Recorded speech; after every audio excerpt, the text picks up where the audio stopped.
Kawhi Leonard answering questions about allegations that he was paid for a no-show job so the Clippers could circumvent salary cap rules. Podcaster Pablo Torre reporting that LA owner Steve Ballmer invested $50 million in a now-defunct company before Leonard got a $28 million endorsement deal. Here's Kawhi. What is your understanding of the endorsement deal that you had with the company that's being talked about, Aspiration, and did you perform any services for them? When you say understanding, what do you mean? Like of the contract you signed and how much money you were to receive, what you were supposed to perform for those services? I understand that full contract and the services that I had to do. Like I said, I don't deal with the conspiracies or the clickbait analysts or journalism that's going on. So that's what it is. Well, I think the allegation was that you didn't perform any services for them. Is that accurate, or did you do things for them? I don't think it's accurate, but it's old. This is all new to you guys. The company went bankrupt a while ago, so we already knew this was going to happen. So, you were named as like the largest creditor in the bankruptcy filing, right? Did you actually get the money that was owed to you in the contract, or? No. But the company went belly up. It was frauded, as everybody knows. If you want any more questions or more details about that company, you can either ask the owner or whoever else is involved in the fraud that went on. That voice you heard was our NBA reporter Ramona Shelburne going back and forth with Kawhi Leonard. She's on the scene now on SportsCenter in Inglewood. Ramona, what did you take away from that exchange with Kawhi? Well, listen, this was his opportunity to explain what happened here. And I just started with the basics. Did you perform services for this contract? Did you actually get paid here in this 4-year, $28 million contract that he had?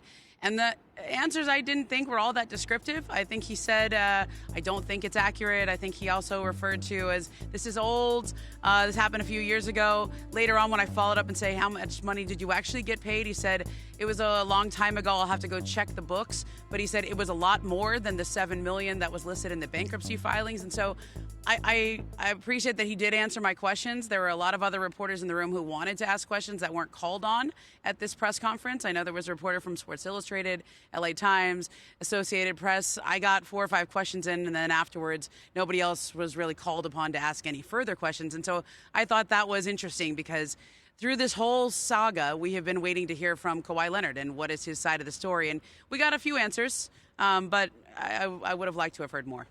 You also got a chance to talk to plenty of Clippers players and staff today.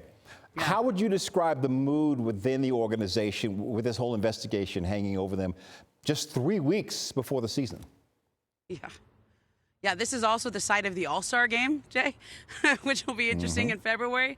There's a big celebration of this place, the Intuit Dome. It's one of the best arenas I've ever been to, and it's one of the, it's everything here is state of the art. And so I think there was a sense of training camp is starting. Every other player was asked about their role on the team, and this is one of the older teams in the NBA. James Harden was very eloquent in talking about how everyone here just so old that all they have left to do is win.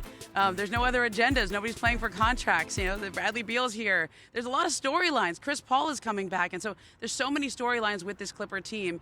And the team was asked about those. Kawhi Leonard was asked about his involvement in this scandal. And I think until the NBA investigation concludes, one way or the other, it will be hovering over the Clippers for the foreseeable future, and maybe until the All-Star game. Yeah, we will see. Ramona Shelburne on the scene from Clippers Media Day in Inglewood. Ramona, thank you so much. Let's go back to the NBA and maybe talk some basketball this time. Okay. The Lakers hoping to bounce back from a first-round loss last season. This will be Luka's first full year in L.A. LeBron James, number 23 in the NBA. Seems like he could keep on going forever. He's 40, though, so, hey, no time like the present. As far as prove, I just think for me personally, just trying to go out there and just, be the best player I can be every night, both, as far as my game, but also just mentally. Just staying, present and things of that nature. Knowing that the end is soon, not taking for granted, Tuesday night in the city that maybe I don't want to be in that night. But, seriously, let's lock in, and because you don't know how many times you get the opportunity to play the game, or to be able to compete. Love that perspective. Our Lakers reporter Dave McMenamin is on the scene in El Segundo and joins us now. And I know you got to catch up with LeBron after his press conference. What did he tell you about how he sees his future in the NBA? Yeah, Hannah, just LeBron's sheer presence here today allowed him to accomplish a couple of firsts in his career. He's the first guy ever to play 23 seasons in the league, and it's the first time in 8 seasons with the Lakers where he's playing and entering the year in a contract year. He doesn't have any contract guaranteed beyond 25, 26. But he told me that there's going to be no sort of hangover despite that unique set of circumstances. No, I will have no impact. I'm super, excited about the challenges and the excitement of our team. We added some new guys. We got another year under our belt with our coaching staff from last year. Got a full year with Luka and another year with the guys that I've been with. So, super excited about that, and I'm not worried about contracts. Things at this, that doesn't bother me at all. Super humbled to have a contract still. And be able to play the game that I love still at this part of my career and take full advantage of it. So the first challenge of year 23 is going to be training camp. LeBron told me that he's not where he wants to be at this point.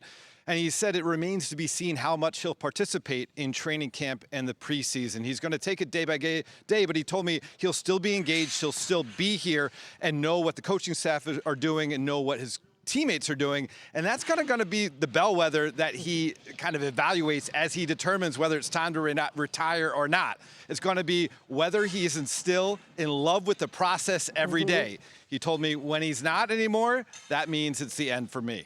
Yeah, and it has to be a really careful calibration physically for him, too, at age 40, as they do tip off their preseason Friday against the Suns. Dave McMenamin, great to see you. Now we see you. We know hoops is right around the corner. Thanks. But we are going to tell you about the NBA. Yes, we are. This is very exciting. Rockets had media day today. A lot of different expectations than they did a few years ago. They won 52 games last season. They made the playoffs for the first time since 2020. Then they lost in the first round. So what did they do? They went out and got 15-time All-Star Kevin Durant. I do see myself signing a contract extension. I can't tell you exactly when that'll happen, but I do see it happening. And just seeing the quick progression of this franchise from where it was right after that James Harden, Chris Paul era, seeing when Ime got here and how he turned it around so fast. It felt organic and natural coming into the gym, getting be a Houston Rocket for the first time. So I always have respect for this coaching staff, this fan base, this state, this city, so it feels right.